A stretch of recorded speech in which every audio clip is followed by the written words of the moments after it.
All right, everybody. It is time for another episode of Your Money, Your Purpose. It's a really special episode today. We have a special guest. You can see them on the screen. But I'm really excited to introduce you to my new friend, right? My new connection. And so this is Minh-Tu.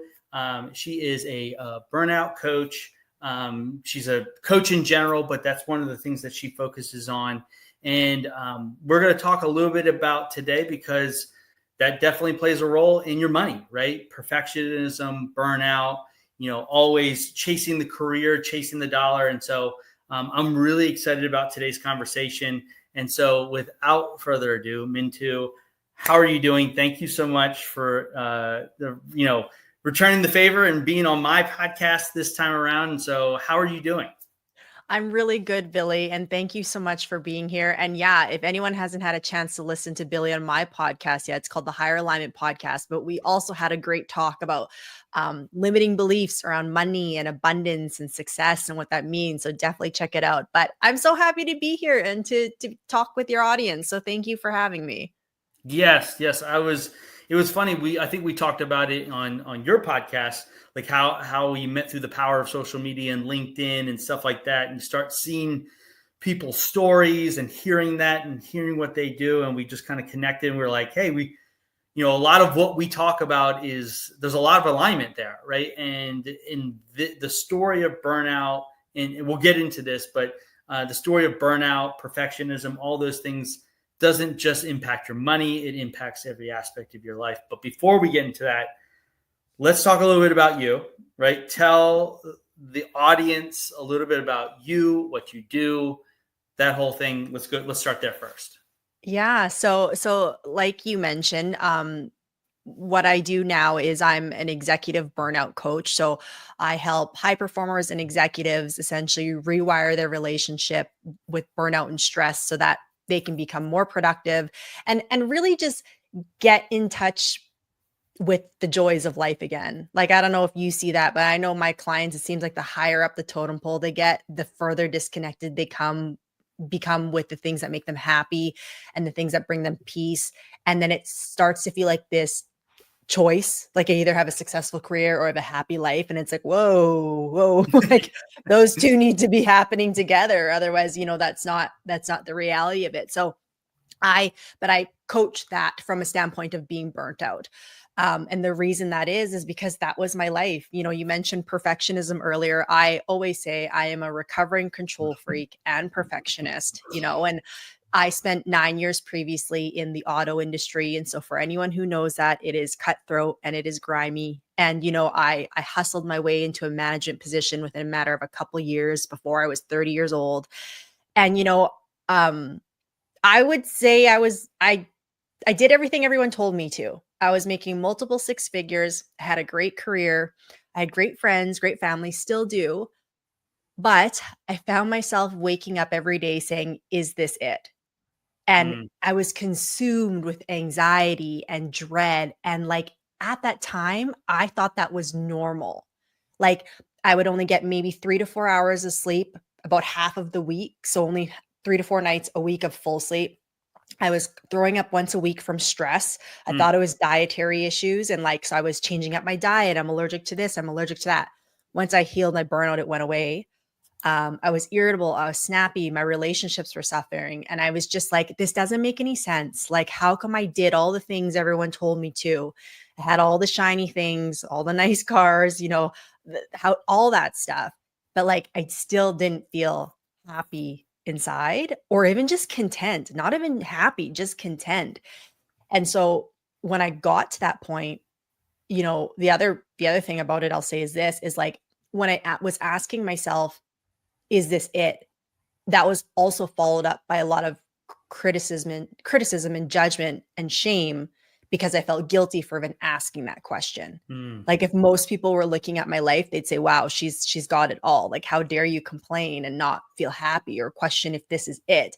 But from a genuine gut feeling, I was like, but is it? Because this sucks. Honestly. And how am I supposed to keep doing this for another 30 years, 30, 40 years? If So once I hit that point and I realized that I lived more for vacation than I did my everyday life, I realized I had to like really start looking at my stress and my burnout and what that even really meant. And it brought me to a lot of learning and teaching. And I've done every modality you can think of, from like super spiritual and woo woo to super scientific. I've done it all, but I managed to get myself out of burnout. And so I've taken that journey now and simplified it for people, because the thing with burnout is it's it all comes down to disconnect. That's what the root cause is. And I know you talk about root cause a lot in your work as well too. But most people think burnout is because you have so much on your plate, and that can add to it, but that's not the root cause of it. The root Mm, cause of it is something's out of alignment within. But when you're in survival mode and you're in fight or flight all day long, it's really hard to get clear on what's out of alignment. So with all the years that it took me to get myself out of burnout, I've condensed that now into, a matter of 90 days to help people get back to a place where they can feel like themselves again, and then start asking the right questions as to what's out of alignment, what is in alignment, and then coming up with a system and strategy that works for their life to, live a successful life, however that looks to them. mm. I love that. And, I tried you to make know, it short. I love it because, the theme, like, that while I was listening to you, like, I think about, because both of us work with high performing, individuals, and it's like we get started with something, right? We often start something and we're very excited about it, but then, like as you said, you climb the mountain and the air gets thinner, right? Because you're climbing the ladder, so to speak. But like it's interesting because from that standpoint, the thought that ran through my head was almost like a boat in the ocean, right? And if a boat doesn't have an anchor, the boat's just going to go wherever the current takes it, right? But when we have that anchor, right, what you said, like the root, like the why we're doing this, um, we have a better chance of, we might drift a little bit here or there, but we can always get back on course. We can always get back to the place. So why do you think that is? Why do you think a lot of higher performers, right, get to that? They get to a certain level, right? They get from maybe their mid-level manager, now they hit that first executive position, right? And something shifts between there and here. Now they're kind of drifting. Why do you think high performers get in that state of drift almost? Well, I think it comes back to your anchor. And I think it's having to look at what that anchor is or is not, and Mm, like most of my clients come to me around the age of like mid 30s plus. And the reason is, I always say in your 20s, we're always motivated by external factors, right? Because yes. we don't really know any better, right? Like we haven't proven ourselves. We're fresh out the womb per se. And so, you come out into the workforce, and so you're motivated by what? Money, accolades, your peers, your friends seeing you, you know what I mean? Like, and this matter of wanting to prove yourself. And I think there's absolutely a purpose in that. You know what I mean? Because if you don't know what that's like, you also won't be able to see how you need to make adjustments. Yep. But with the question you're asking, as far as when people get to the next level, then people are kind of adrift and maybe kind of floating, and then again have kind of lost course. I think it's because typically, not always, but when someone gets into that position that you said with that promotion, they usually have a few years in the game. And eventually you're going to start being like, those things don't motivate me the same anymore. Right? Like the external factors aren't cutting it anymore. Like I could give a damn if so and so looks at me this way, or so and so looks at me this way, or if I have this. And part of you still cares because that's all you've ever known, but then part of you's like, but this is not like bringing me any joy anymore, or this isn't bringing me any fulfillment. And so when I think but again, what happens is people don't know how to change that. So they Mm, go, I know this doesn't feel the same and it's not as motivating or driving as it once was, but I also don't have any other reference point, and I don't even know how to get in tune with actually is something that actually is in alignment with me. So then the floating starts to happen, right? The problem with that, though, is that's not sustainable, right? You Hmm. can only do that for so long without, I mean, for lack of a better term, becoming miserable, because Hmm. nothing actually is resonating with you and what is really important to you. And again, if you only know that speed and that direction, taking that time to slow down and ask the proper questions, it sounds simple, but it is very, very difficult for people. I deal with them every single day. I was one of them. It's difficult to just be like, oh, just slow down and reevaluate. Like, okay, but again, all I know is one reference point. So what am I reevaluating to? And then it doesn't also help what's out there. Like the majority of the messaging out there is also not supportive to that, you know? So I think that answers your question. I hope Yeah, so. it does. I mean, because you hit on a really interesting point. When we first get into the careers, we're all motivated to make money, right? Maybe in my own personal story, right? Like I didn't come from a lot of money, and so when you come into that money, like you said, you're buying the luxury cars, right? The luxury car brands, and that's really cool at the beginning. But then when you get to that, when you meet that level of success, right? There's only so many cars you can have in the parking lot or in the driveway, right? And like you said, it's that could lead to burnout because now you're just chasing the same thing. You're like, this doesn't fulfill me anymore. Why am I doing this? Well, I guess I just have to keep making money, and you just keep getting stuck in that cycle, that vicious cycle. That you're like, well, I don't know what else to do with my life, right? I've This is all I've known. It's like almost getting stuck in it, yeah, like a loop, right, so to speak. So it's like I get that. I felt that, right, where it's like you're chasing so hard for that thing that you've always wanted, and when you finally get it, you're like, all right, where do I go now? Well, me too. Like 100%. I was a poster child of that. Like, give me the yeah, trust me. I had a brand new car every year for 8 years. Like how ridiculous. Now it was kind of a perk of the job as well too, but like what? Like, you know what I mean? Like, but I think what happens with people is they think that when they achieve a certain thing, that that's going to make them feel X, right? So when I get that next car, when I get that next promotion, it's going to make me feel X. And maybe it does for a little bit, but it soon wears off. And then it's like, now what?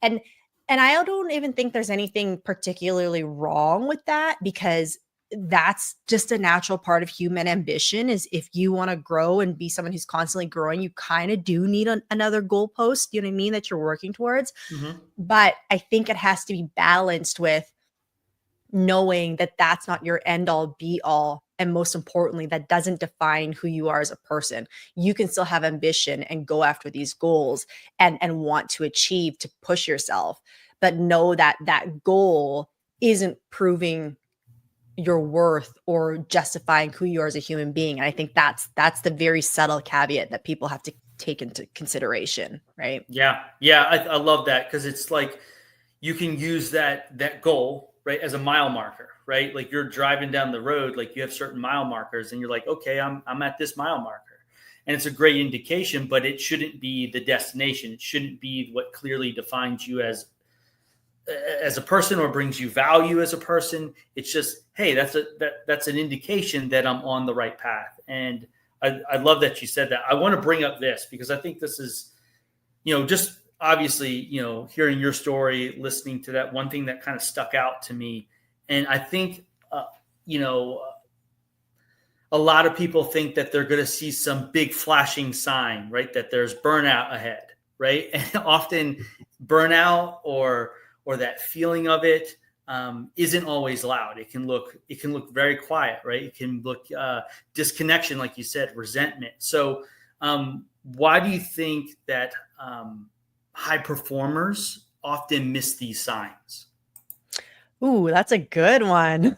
Why do I think they miss these signs? Well, first, denial. So I think no one wants to admit it to themselves. Yes. I don't think it's they miss it. I think it's they pretend they don't see it. You know what I mean? And that, again, that was me. You know what I mean? Because let's be honest, when it comes to the high performance world, or people who are move at a fast pace and make things happen, burnout Hmm. has this stigma of weakness. Mm, Burnout has a stigma of I can't handle it. And no one wants to admit that, right? Because there's someone else coming for your job, there's a competitor fighting for your business. Like, you know what I mean? Like, no one wants to admit that they can't handle it. So then when these signs of burnout start to creep in, we just chop it up to this is just the way it is.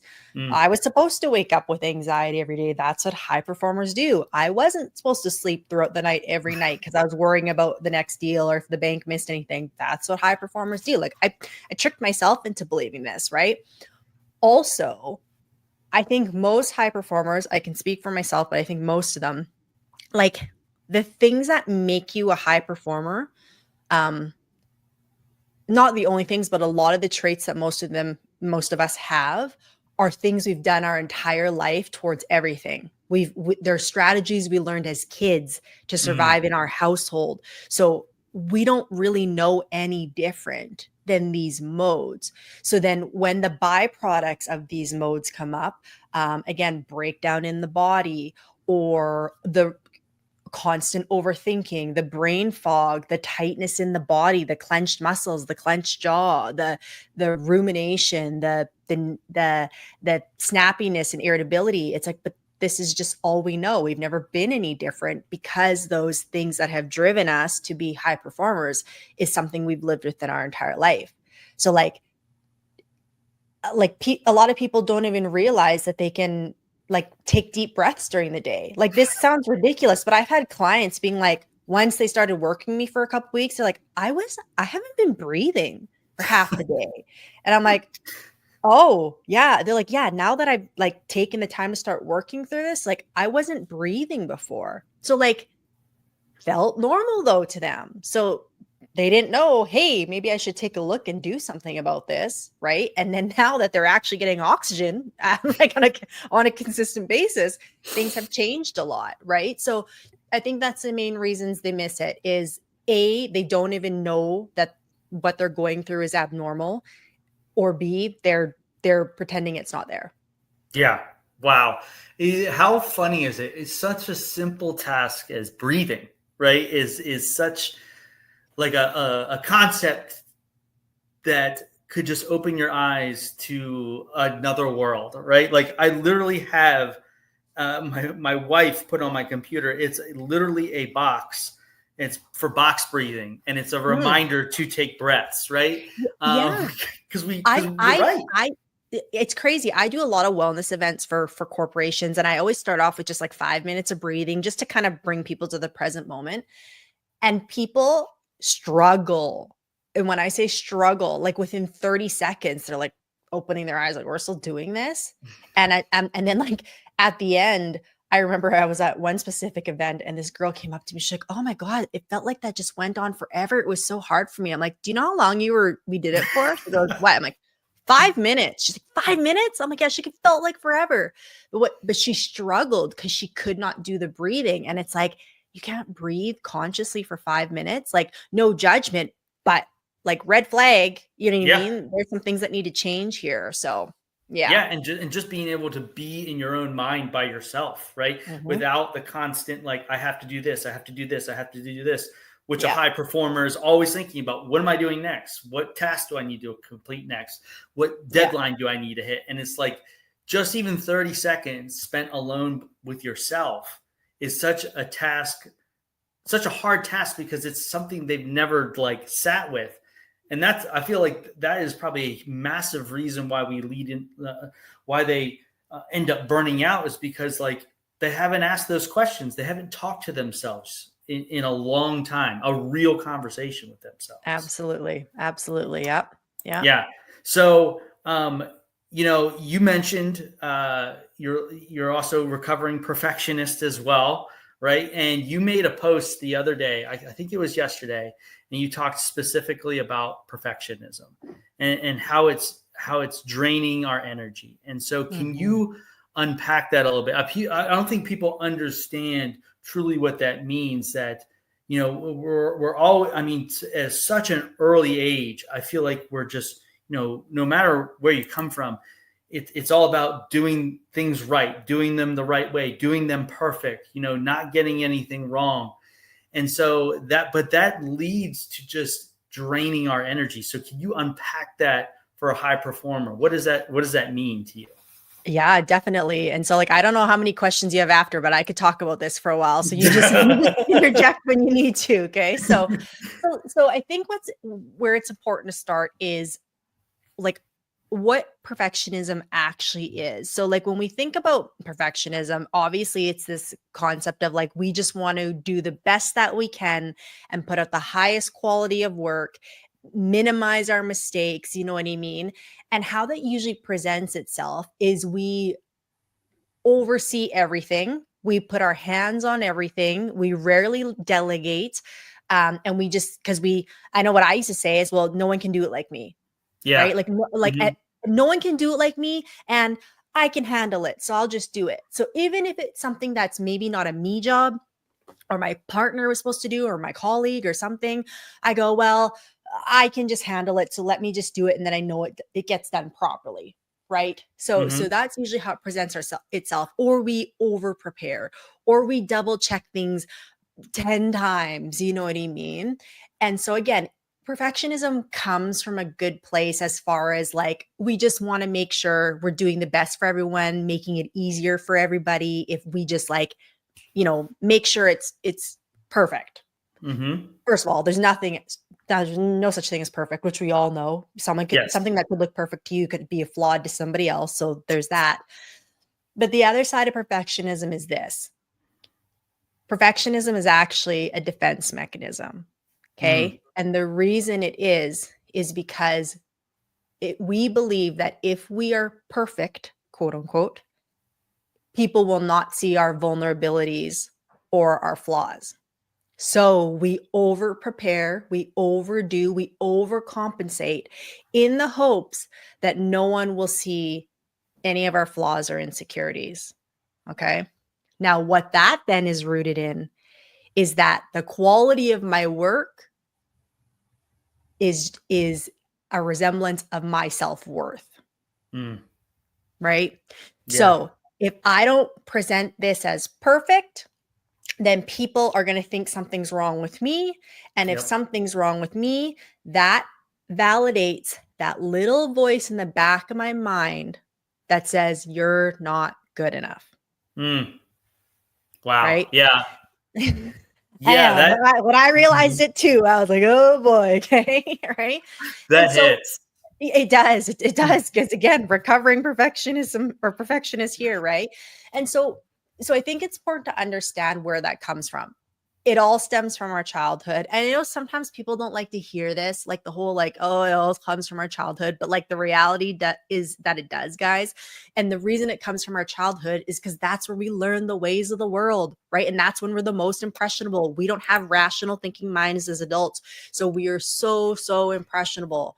So the perfectionism, trait typically comes from a child that was rewarded connection and love by being the perfect child, getting straight A's in school, being the great athlete, always having a clean room, always saying the right thing to your parent. Like that's how you were rewarded.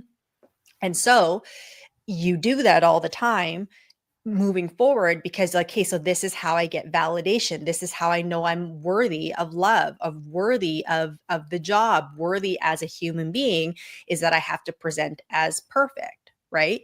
So your body's doing it to protect you, right? Like when you're overcompensating and over preparing and getting Mhm. overthinking all these things, even if you consciously don't want to, you're like, oh my God, I've already looked at this 10 times. Why do I got to do it again?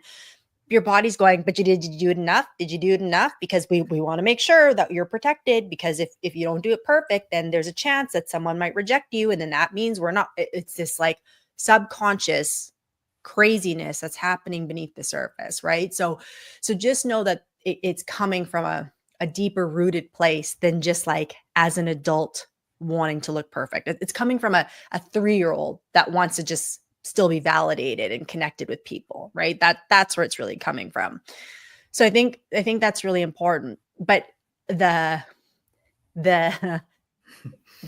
I was going to say fuckery. I don't know if I can swear on this podcast or not. I You're guess I fine. just did. Yeah, Okay. yeah, Okay. yes. Okay. Well, the It's fuckery welcome of here. yeah, the fuckery of the perfectionism though is that the exact thing that we're like trying to prevent by like looking perfect to everybody else is actually sabotaging us in the background because then you end up living just with this mask the whole time that's constantly draining your battery because everything you do is based on proving your worth to other people. That, my friends, is a slippery slope that never ends because there are a ton of people that you will never impress. You could put your best work out into the world. You could put your best foot forward, work on it for hours, look perfect, and people still won't be impressed. And so that shows that slippery slope never ends, right? And so the very thing you're trying to avoid, looking incompetent, looking tired, looking weak, whatever those stories are in your head, those end up coming to fruition because the perfectionism is so draining that you actually end up losing that edge. You know what I Yeah. mean? Because it will take its toll on you. You're sitting here trying to prove your worth so hard where eventually you burn out and then you're like, how did I even get here? It's like a subtle version of self-sabotage. Yeah, 100%. That is, what I was thinking about, like when you were saying, I had my own thought process. I was thinking about this example when you talk about like, hey, no matter what you put out in the world, even if you believe that it's perfect, there's always going to be somebody that's going to find flaw with it, right? There's always going to be like somebody that's going to point out. And I just go back and I think about like Mother Teresa, for instance. Like we can all agree Mother Teresa did a lot of good things on this earth while she was here. But there were also a lot of people that made fun of her and and all these things. And it's like, so yeah, you could put a lot of good out into the world, but still somebody's going to have something to say about that. And when I think of, and I'd love to get your opinion on this, when I think of like perfectionism, right? I think of somebody that is, you kind of alluded to this but like somebody wanting control. And like what often I see in the clients that I work with is why they're striving, why they're grinding so hard is because, again, going back to our childhood, right? It is what it is, right? We learn a lot in our childhood. And a lot of some of the clients that I've worked with is that in the very beginning part of their lives, they didn't have a lot of control, right? Maybe mom and dad got divorced and they felt like they were, thrown out, right? Basically, or they didn't have a lot of control over their environment. And so now they're just doing a complete 180 and they're like, well, I'm not going back there. Like I'm going to control everything and I'm not going to allow anybody to take control over what is mine. Going back to your, like, I'm going to do like, if I don't do it, it's not done right. And so do you feel like there's that can be involved in that pursuit of perfectionism? Oh, 1,000%. Of course, it definitely people who are dealing with that heavily want to control everything around them because they think that's going to make them feel better. But the irony of that is you only seek more control outside of you when you lack control internally, right? And Mm-hmm. I again, I'll put my hand up to this. This is what I was dealing with at that time. I thought if I controlled how everyone else perceived me, it would cover up the fact that inside I still didn't trust myself. Mm. Right? Like I was still questioning my own worth because of my own, limiting beliefs and subconscious programming from my childhood. I was still questioning my own worth. I didn't know it at the time, right? But that's what was happening. So I'm still questioning, is Minh-Tu good enough? I don't know if she's good enough. Does she she's neglecting us all the time, like my own needs, like she's not really in control of our own internal environment, right? So that's happening inside. So, but because I don't know how to do that, I've never been taught how to control my own internal environment. Therefore, I'm trying to control everything outside of me, right? And it's the backwards way of doing it because we can't control anything outside of us. We think we can. We try to paint that illusion, but we can't. The only thing we have control over is ourselves. And again, that's why it leads to burnout, being a perfectionist, because how crazy do I look? Like, if I'm trying to let's go back to your boat example. If I'm a boat near a dock and I don't want to sail away, I could try and hold on to the dock the entire time and control what's outside of me, or I could just drop my anchor. Yeah. Right. And then know that if the dock somehow moves away, that's not a great example, but like, But I I mean, if it's another boat beside me, I want to stay next to another boat, right? I can't control whether the other boat floats away. I can only control where I want to stay. So instead of trying to hold on to that boat, I drop my anchor and go, okay, so now that my anchor's down, I know I'm planted and I'm grounded and I'm confident in who I am, instead of trying to control this other boat from leaving. You know what I yeah. mean? Yeah. But that's what we try to do in so many areas of our life. We try to control everything outside of us. And again, that's why we burn out, because we can't do that. That's a sinking ship, right? Yeah. Yeah. Wow. I hope everybody was listening to that, because that one line just stuck in my head. Like, I'm not controlling the inner part of me, the internal side. So I'm reaching out to everything else externally to gain control, because I don't know how to do it. And that's a big thing, is like a lot of people feel down upon themselves because they're like, I know I should be feeling better about this. I know I should be doing this or doing that. But like, I don't want people to fault themselves. Yes, it's okay to have these feelings, but it's more important to ask like why, and get to the root cause and uncover those things, because you've never been taught that skill, right? It was like when you first walked into the first day you walked into the car dealership, you probably didn't know what you were doing the first day, right? And it's like you have to be taught. Someone's got to teach you. Someone's got to walk alongside of you, bring and teach you those things so that you can become competent and confident in those things, and then those things just become a part of you, right? 100%. And just like you said, like it's a skill, it's a pattern in the body, right? Like all of this is like, I have clients that I work with who are seasoned vets at what what they do. Geez, they're seasoned vets at what they do. Doing it for like decades, and they will still over prepare for a meeting. And I'm like, why? You could do this in your sleep with your eyes closed, with not even knowing who's in the room. You could do this job. Like, why do you think you still need to over prepare for it? And they stop and ask themselves that question.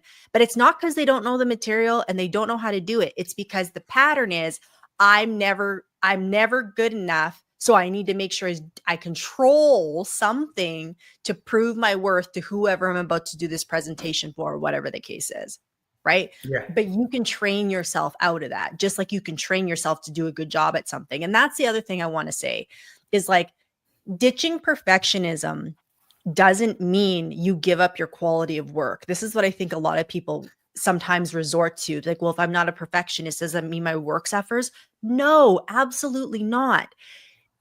Healing the perfectionist side of you means you can still put out a high quality of work and know that whatever happens on the other side of that has nothing to do with your self-worth. Yeah. That's the difference, right? Your perfectionism is you thinking that you die on that hill. My quote unquote high quality work is saying, I know I'm still going to like do the best I can because that's who I am as a person. But whether it lands or doesn't, I'm still Minh-Tu at the end of the day. Yeah. Right. Detaching yourself away from the result and Mm-hmm. attaching yourself to what's important to you, and the effort that we put out. I think that's an important, just, to realize for all the people that are out there that are raising their hand, listening to this and saying, I'm a perfectionist, I don't know how to get out of this cycle. It's like detaching yourself away from the result and focusing on the things that you can control, right? You can control your attitude, your effort, all those things. Sometimes you can't control the results, even if you do put the best work out there, even if you meticulously, went over every word in the script that you were going to read for the keynote, right? There's going to be a moment where that doesn't work out. And so I think that's so important, learning how, because that was me, like learning how to detach myself away from the result. Because if we're defining ourselves by the result, I mean, it's a double-edged sword, right? When you feel really great when that result hits, and you feel like crap when it doesn't. And so that can also lead to, burnout, perfectionism, all those things, all those, like you said, all those. The brain is just looking for confirmation. Like the brain does not care whether it's a positive thing that you're thinking about or a negative thing that it's thinking about.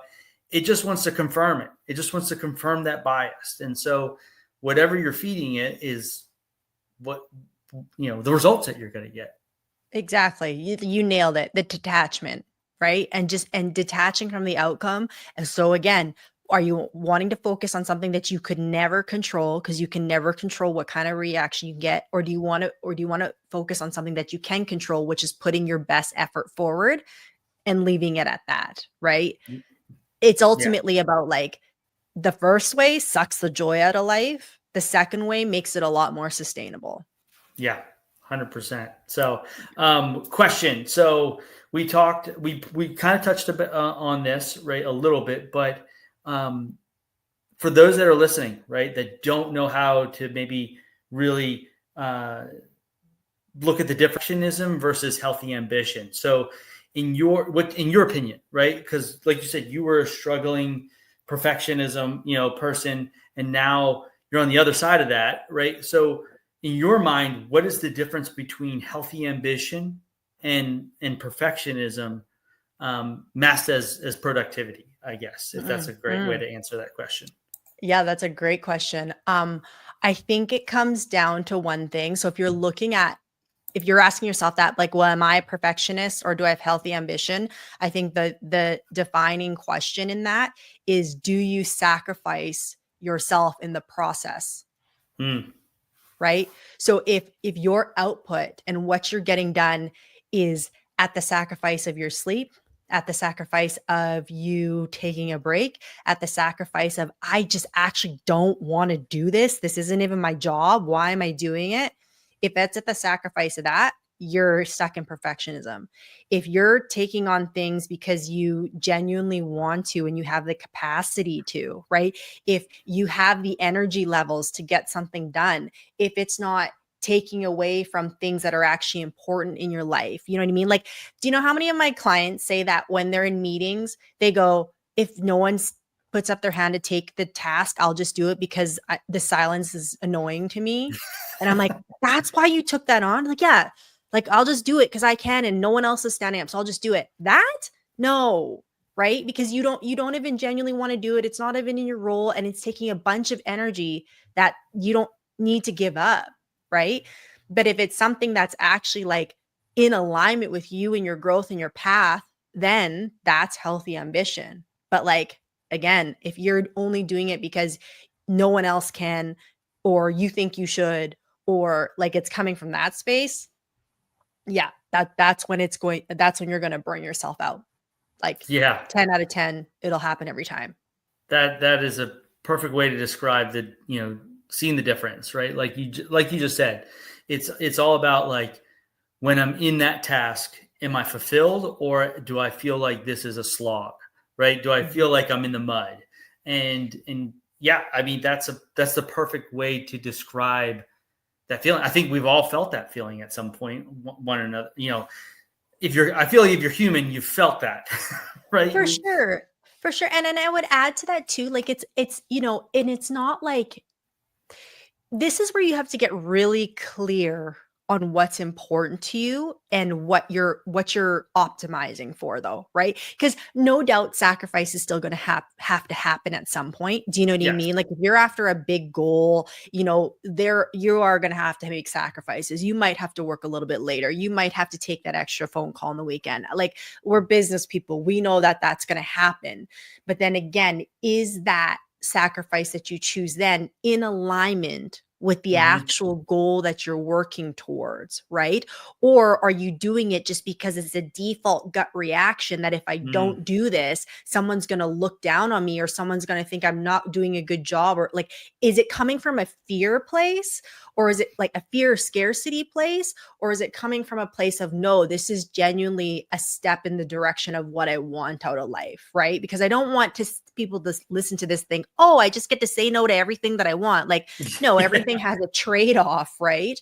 But the trade-off is the trade-off bringing me closer to my alignment and what I truly want out of life, or is the trade-off actually making me more miserable and resentful because it's not, right? Yeah. Yeah. There's tasks that we like. I love what I do, but there's certain tasks in my career that I do not like doing, right? Mhm. And the same thing could probably be said for you. And you hit the nail on the head. It's like, is this a short-term sacrifice in order to obtain that more fulfilling goal that I'm looking to accomplish? Or is this just something that I'm just taking on, just like you said, on autopilot almost, right? Like I'm just like, hey, like, or maybe it could even be from, hey, I need, a scarcity mindset. Like if I don't take on this task and be perfect at it, the rest of the team is going to be like, well, why is Billy here? Right? He doesn't Mhm. ever do anything. He doesn't, there's always that, especially in the corporate world, right? It's like, the expectation to do more than what your job description tells you to do, right? And I feel like, especially like as and I don't even know this, I didn't even ask this, but I'm a millennial, right? And I feel like the millennial generation, that's been a really big crux, right? It's like we're always asked to do a certain job, but then we're expected to do way above and beyond that. And so it's like then we get into that, oh well, now I need to do this, or else I need to, like, going back to what you said, proving my worth. I have to do this, and I have to do it really, really well, near perfect, if not perfect. And so then that just leads into a spiral of burnout as well. Well, and I'll even call that out a little bit too, being someone who went through it. But like if I think back to my old job, like for instance, if there was a deal and they were coming in because I had a partner, and so it's like during the hours of the store that we were open, either I was there or he was there, and we'd have some overlap, but we did the same position. And I remember there would be, a client coming in after my shift was done, and he'd be like, "Hey, you can go home. Like I can take care of it." I'm like, "Oh, no, no, I'll just do it. Don't worry. I'll stay late." And it's like, okay, are you sure? Like, yeah, I'll do it. And so it's like sometimes, like if you would have asked me, I'd be like, well, they want me to stay late. And it's like sometimes we even do it to ourselves where it's like, Yeah. I felt like I had to stay late to prove my worth, but no one actually asked me to do it. Right? Like it was my own perfectionism. Like, so it's like, again, who's the toxic one here? Is it me and my belief system, or is it actually the environment? Sometimes it's both, you know what I mean? But I think that's important to acknowledge too, because I was one of those people who always thought I was the employer, and half the time it was just my perfectionism that was draining me. Actually, not Yeah. half the time, most of the time. Yeah. It's sometimes it's the story that we sell to ourselves, right? And that gets in the way. And so, kind of shifting gears, I want to talk a little bit about, because I talk a lot about aligning, your money with your values, right? And it's really hard because we get so, and it kind of ties into what we were just talking about. We get conditioned into the chase of the shoulds, right? This is what I should be doing. This is I should be this far along in my career. I should be, I should have this much money in the bank. I should have the house. I should have the white picket fence with the two kids and all that type of stuff. So how do you help people? Because we talk about it a lot, connecting to what's important to you, right? So when you're working with somebody, how are you helping them connect to what they actually want? Because I think sometimes we get that blurred vision of what society has told us that we should have, and we adopt that as our story, but deep down that's really not our story. And so how do you help people connect to that, what they actually want? How do you kind of like lift the veil, so to speak, like let them see Yeah. the light, so to speak? Yeah. No, great question. So, um, well, two things I want to say to that. First off, it's really hard to answer that question if you are burnt out. Okay. And Mm-hmm. the reason is because that veil you just mentioned is fear and scarcity and survival, and it is thick when you're burnt out. So when I'm asking that question to people, what do you really want? What's like actually important to you? What does success look like? Um, I always encourage them to think from one place, but also have them know that when they're answering that question from a place of burnt out, it's so limited. It's so limited because again, you're seeing from fear, like quite literally your prefrontal cortex, the part of your brain that's necessary for problem solving and creative thinking and seeing big picture. When you're burnt out, it's shut down. So you don't even have access to thinking big picture for you. We all have a varying capacity of that, but you don't have access to that when you're burnt out. So whatever your definition of goals, isn't even, it's quite small, if I'm being honest, when you're answering that from burnout. So I would say the first thing is you have to deal with your burnout first if you are in that place. If you're not, and now we're asking that question of what's important to you, you know, I go through this exercise with my clients where I break out 8 different categories of life. And I say, okay, so I want you to write down what the goal is. And then I want you to write down what you think that goal is going to make you feel, right? Mm. So one of the areas is physical, for instance. And I I want a 6-pack. Okay, cool. Great. That's a great physical goal, right? What would having a 6-pack do for you? Well, it would make me feel confident in myself again. Cool. Okay, let's note that. Let's go to finances. What's your financial goal, right? And I want to have X amount of money in the bank. Okay, cool. What would that make you feel? That would make me feel free and just like I could settle, like I could ground myself and I could kind of whoo, take a breather. Okay, cool. So you're after like the feeling of feeling free and like at peace in the moment. Yeah. Okay, great. So then we go through the list and then I say, we need to look at what your desired feelings are, because you think that having that 6-pack or having that amount of money is going to bring you this feeling, but you actually don't know if it will or not. You just think it Mm. will. So what we need to do in the meantime is we need to actually just find moments where we can experience confidence. We need to find moments where we can experience freedom aside from said goals. Because when you start to experience these moments and you find them more in your everyday life, your internal state will start to shift. And then the things that you want externally will start to come into place. But if you want to know what's really important to someone, ask them the feelings that they're after when they accomplish said goals. That's going to put into perspective what type of life they want to live. And for most of us, I've been doing this for a while. Everyone wants the same things. They want to feel peaceful. They want to feel free, and they want to feel like confident and happy. That's what Hmm. everyone wants. They want the same things. So then if that's what you're after, do you need to really get promoted to the next level to have that? Can you not create that in your life now? Do you need to really kill yourself, like chasing this goal to create that in your life right now? Right? Like, cool. If you think if that goal is still going to bring it to you, then go after it. But like, if you're waiting on that goal to bring it to you, again, that's a constant race that you're never going to stop running. Yeah. Wow. Yeah.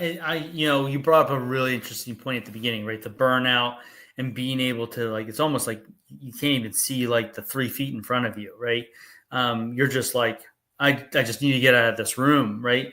And I talk a lot about, and I know you've done a lot of the mindset work and all that type of stuff just as much as I have, and I go back to like Haslow's hierarchy of needs, right? The first need that needs to be met is the security need. There have been conversations I've had with clients where it's like they can't move on to the next level because they don't feel secure where they're at right now. And if you don't address that first with them, doesn't matter how good the plan is, doesn't matter what investments that they're in, everything that you're going to accomplish, whatever it might be, it will fall on deaf ears because they don't trust the ground that they're on at the moment. And if they can't trust the next step, because I say this a lot, like people talk about, and I'd love to get your opinion on this too, because this is something that I've been playing around with in my own head. And, people talk about confidence. I need to have the confidence to do something. And it's really not confidence in my book. It's courage. Courage is to take that first step, because if you can take that first step, you can take the next, and the more times that you're doing something, that's what builds confidence, right? You build confidence in the process. You build confidence in the repetition in something. And so it's like, whenever I'm talking to a client that, is like, that is in that survival mode, that burnt, like, I just can't make another decision today, Billy. Like we got to meet that first need first. And so if you're listening to that, and you're like, hey, I can't think beyond tomorrow, like, right, you need to address the security, right? That's the main issue you got to address so that you can begin to start addressing the other areas of your life. But I'd love to get your thoughts on that, confidence versus courage. Yeah. Yeah.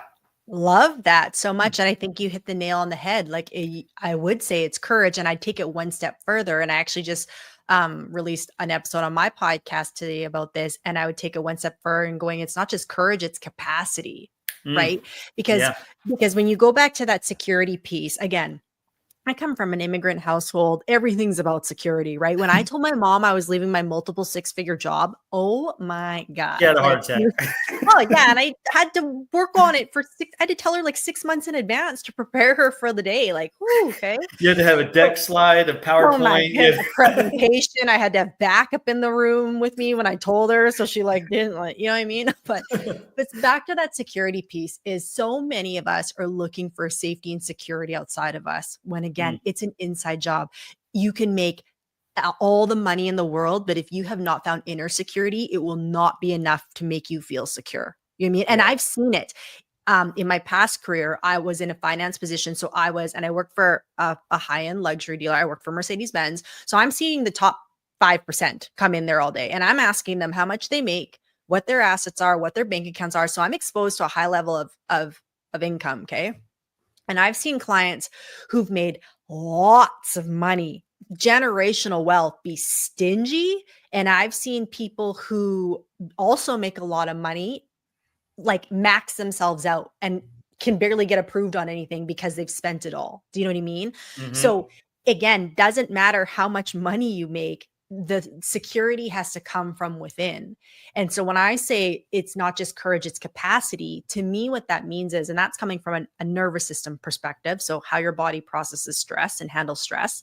Um, to me, courage and capacity is the ability to do something and be able to handle rejection and failure, Yes. Yeah. right? That Hmm. that's what it is essentially. So when someone wants to do something like it needs to work out, it needs to work out, it has to work out, and if it doesn't, they're just floored. That's not capacity because you're so, like you said earlier, you're riding on the outcome, you're attached to the outcome of it. Where if you have courage or you have the capacity, that means that I can get a no, and will that suck? Yeah, but like I know I'll live to see another day and I can get back up off the ground, right? And Mm, it's not going to take me out. It's not going to now send me into a tizzy of thinking I suck and I'm not worthy and I'm a failure at life. Like it's not going to down spiral me into that place. I can do it and know that even if I fail, I live to see another day and I can take another step forward again. I think that's the biggest difference. yeah. Yeah. I was just thinking to myself, I was like, this podcast could literally go on for the next 2.5, 3 hours, and we still wouldn't scratch the surface. Because there's so much here. I do want to get to just a couple more questions. Sure. And one Hey, one if that anyone's listening, they just got to break it up. If you're on a drive, just break it up on the way to work, on the way home from work. We're yes, here because for this you. is Just hit play this and is good. pause. Yes. So I'm very open about my own journey, right? And you are too. And I love that. And so I ask this question a lot to pretty much anybody that comes on to the show. And so you've gone through your own personal deep transformation, right? And now that you're helping others do the same, what has surprised you the most in your own healing journey? In my own healing journey. Yes. Ooh, lots Like, to surprise me. And there's you lots of said that you to said everything say. was on the table. So Yeah. Um, I think what has surprised, I don't know if anything surprised me because I'm pretty raw with myself, but I think the biggest like aha for me was realizing that I didn't love myself as much as I thought I did. mm, Like, and if you would have asked me, like I had someone ask me once, like, what would you say to your 20-year-old self? And I said, I would tell her to love herself more. I said, and then mm, you know what she would say back to me? I do. I don't know what you're talking about. You know what I mean? Like mm, I thought I did, but it was again, going back to that having to prove my worth, it was a mask. You know what I mean? And it wasn't until honestly, like last year, did I realize how much I neglect and abandon myself for work and relationships. Mm. Maybe a little bit longer than a year ago, it really clicked. But I was like, I was constantly abandoning myself to make things happen, to make relationships happen. And when I finally realized, like, man, I just need to show up for myself the way I show up for everybody else. Like, like I got it backwards, you know. And once I did that, everything changed. And that sounds so dramatic, but it's true. Like everything changed for me. So I think that's the most surprising or aha thing. And again, like for anyone who knows me personally, they would be shocked to hear me say that because I never presented that way. I always presented it as always having it all together. So again, recovering Yeah. perfectionist. Yeah, I was always the person that would say, I'm fine, right? Everything's fine. We're fine. We're fine, right? I don't know if you ever seen that meme or GIF of the dog standing in the burning room and he's sitting at the table and it's just like, he's just saying, oh, this is fine. Everything's fine. Like, and so, yeah, it's just like the mask you wear, right? But it's like on the internal, you're screaming, you're drowning, you're kicking, you're fighting. But on the surface, you're like, nope, I gotta be just fine. Like everything's Yeah. fine, right? Yeah. 100%. Yeah. So if someone was listening to this episode and thinking today, like, hey, this is me, but I don't know where to start, right? Like I am picking up what you're laying down. I've been there, got the t-shirt. I'm still in this awful cycle. What's the first small thing they could do today to help them begin that healing right from burnout?